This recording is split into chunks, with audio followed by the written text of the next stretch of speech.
আমি আল্লাহ তোকে ছাড়ি নাই, আয় আমার দরজা খোলা আছে। ওয়াল্লাহু ইয়াদউ ইলাল জান্নাতি ওয়াল মাগফিরা। আল্লাহ ডাকছে গুনার ক্ষমার দিকে আর জান্নাতের দিকে। এই ডাকটা আপনি পর্যন্ত আসার জন্য আল্লাহর ডাক সারা কেমনে দিতে হবে, কোন জায়গায় যাবেন, কি কি করবেন, ডেলি সকালে কয়বার জিকির করবেন, রাত্রে কয়বার জিকির করবেন, কয়বার দরুদ শরীফ পড়বেন, এগুলো আপনাকে রোড দেখিয়ে দিবে হক্কানি ওলি আল্লাহ। আমি জৈনুল আবেদিন কাদরি একটা নারীর দিকে এইভাবে তাকানোর আগে 1 কোটি বার ভয় পাই। আল্লাহর ভয় তো আছে, রাসূলের ভয় তো আছেই, আমার হুজুর কেবলার ভয় আছে। একটা বেগানার দিকে যে আমি এক নজর তাকাবো, এর আগে আমি ভাবি যে আওলাদের রাসূল তো দেখে ফেলতেছে, উনি আসার পরে যদি আমার দিকে মুখ কালো করে তাকাই, বুঝবো যে উনি জেনে গেছে। পীর মুরিদ সেরকম। আপনি আব্বার ভয়ে সিগারেট ফেলে দেন না, আম্মার ভয়ে মোবাইল বন্ধ করে দেন। আপনি মনে রাখবেন, আপনি যদি হক্কানি পীরের মুরিদ হন, আপনার পীর সব সময় আপনাকে দেখছে। এই ক্ষমতা পীরকে দিছে কে? আরো জোরে বলেন, কে কে কে? যেই গুনাহ মানুষকে তওবা করতে উদ্বুদ্ধ করে, যেই গুনাহ করার কারণে মানুষ শর্মিন্দা হয়, মানুষ তওবা করতে আগ্রহী হয়ে যায়, ওই রকম গুনাহ লাভজনক গুনাহ ওই ইবাদতের চেয়ে যে ইবাদত করে মানুষ অহংকারী হয়। অনেক ইবাদত আছে যে ইবাদত করার পরে মানুষের মধ্যে অহংকার চলে আসে। যেমন ধরো অনেক দানবীর আছে, টাকা দেওয়ার পরে বলে, এই মসজিদের জায়গা আমি দিছি, ঠিক কিনা বলেন না? এই টাকা আমাদের, এই মসজিদ আমাদের, এইগুলো আমরা করছি, এই আমি দিছি না, এরকম বলে।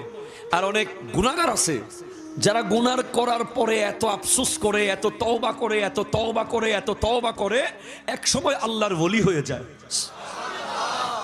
এজন্য তওবা ছেন বড় নেয়ামত পৃথিবীতে কম আছে। তওবা, তওবাটা কি?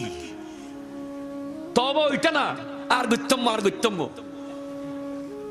এই তওবা হবে না। তওবা হলো গরুর দুধের বাট। গরুর দুধ আছে না নাই বলেন না? দুধের বাট থেকে দুধ দহন করার পরে সেই দুধ যেভাবে আর কোনোদিন ঢুকানো যাবে না, তওবা হচ্ছে গুনাহ থেকে সেইভাবে ফেরত আসা। আরো জোরে বলেন না সুবহানাল্লাহ। তওবা হলো সেইভাবে ফেরত আসা।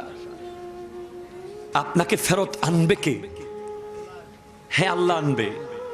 আল্লাহর দেওয়া দায়িত্ববান, আল্লাহর পক্ষ থেকে দায়িত্ব পালন করছে। একটা ক্লাসরুমে একজন ক্লাস টিচার থাকে না? ক্লাস টিচার না থাকলে আপনি একদিন যাবেন 8টায়, আরেকদিন যাবেন 10টায়, আরেকদিন আর যাবেন না মাদ্রাসায়। ক্লাস টিচার আছে বলে প্রতিদিন উনি হাজিরা ডাকে, ঠিক কিনা বলেন না? না আসলে মারে, 2 দিন বেশি না আসলে মা ডাকায়, 3 দিন না আসলে মাদ্রাসা থেকে বের করে দেওয়ার কথা বলে, এরপরে না আসলে প্রিন্সিপালের কাছে পাঠায়, ঠিক কিনা বলেন না? এই ক্লাস টিচার হলো পীর সাহেব হুজুর।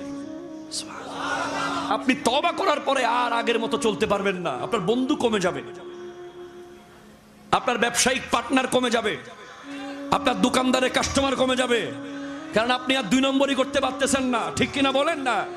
আপনি আর সুদ, ঘুষ, বেঈমানি, বাটপারি আপনি করতে পারছেন না। যেদিকে যাচ্ছেন শুধু দেখছেন আপনার সামনে বাধা বাধা বাধা বাধা, কারণ আপনি তওবা। এই তওবার উপরে যদি আপনি থাকতে পারেন 1 2 3 4 5 6 7 8 9 10 40 দিন থাকেন, নতুন একটা সিঁড়ি উন্মোচিত হবে সাফা সোয়াদ দিয়ে। সাফা, আরো জোরে বলতে হবে ভাই সুবহানাল্লাহ। সাফা মানে ট্রান্সপারেন্সি, স্বচ্ছতা। এই ভাই গ্লাস, এই গ্লাস চকচকে চকচকে, ঠিক কিনা বলেন তো? আমি এটা দিলে একেবারে ক্লিয়ার দেখতেছি, কিন্তু এখানে যদি দাগ দাগ দাগ দাগ দাগ দাগ দাগ থাকে, আমি দিলে দেখব না। যখন বান্দা একটা গুনাহ করে কলবে একটা দাগ পড়ে, দুইটা গুনাহ দুইটা দাগ, তিনটা গুনাহ তিনটা দাগ, এটা কালো কালো হয়ে যায়। তো তওবার পানি দিয়ে আপনি ধুইতে থাকবেন, দাগ মুছতে থাকবে, ধুইতে থাকবেন, মুছতে থাকবে, ধুইতে থাকবেন, মুছতে থাকবে, ধুইতে থাকবেন, মুছতে থাকবে।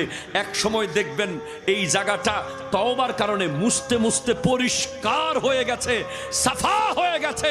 এখানে না সুদ আছে, না ঘুষ আছে, না হিংসা, না গীবত, না বেঈমানি, না নির্লজ্জতা, না মুনাফিকি, সব সাফ হয়ে গেছে। আপনি গোটা সাফ হয়ে গেছেন। এটাই সাফা। সাফার উপরে 40 দিন থাকতে পারলে আপনি ঘর সাফ করেছেন, আর যেন ময়লা না হয়।